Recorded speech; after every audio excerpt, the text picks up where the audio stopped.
Здравствуйте, меня зовут Имерова Алина, я ученица 9 Б класса средней школы номер 48 имени Турара Раскулова.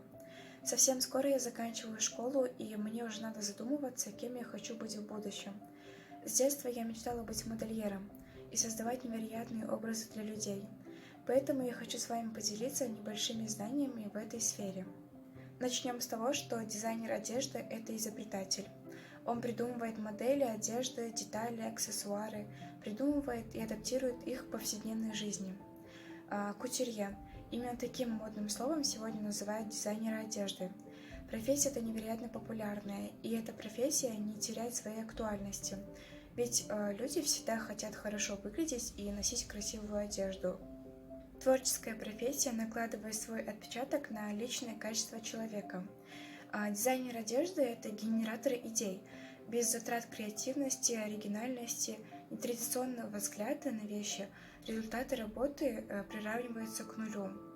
Усидчивость, трудолюбие, терпение – скрытые качества дизайнера. А теперь перейдем к тому, как эта профессия была развита раньше и кто был первым дизайнером в мире.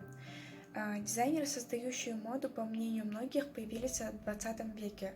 Раньше были только портные, просто шившие одежду. На самом деле это не совсем так. Утверждение справедливо скорее до конца 18 века.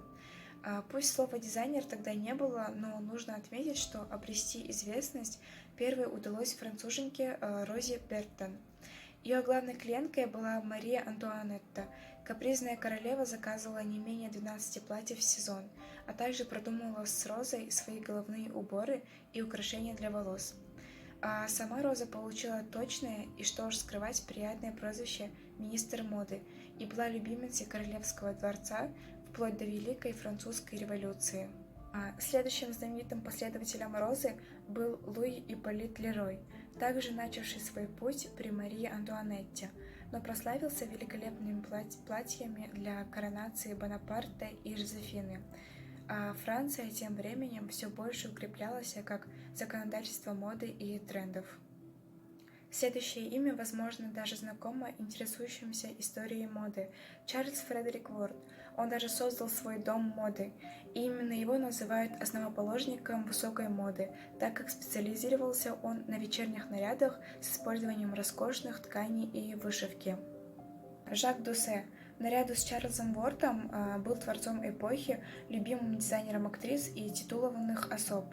Он создал знаменитые и сейчас чайные платья, легкое вечернее платье для дома в пастельной гамме с кружевом.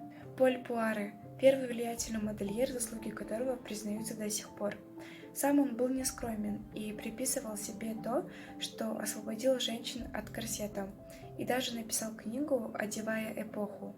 Ну а дальше появлялись уже те, кто стал дизайнерами по праву, основал модные дома и целые империи.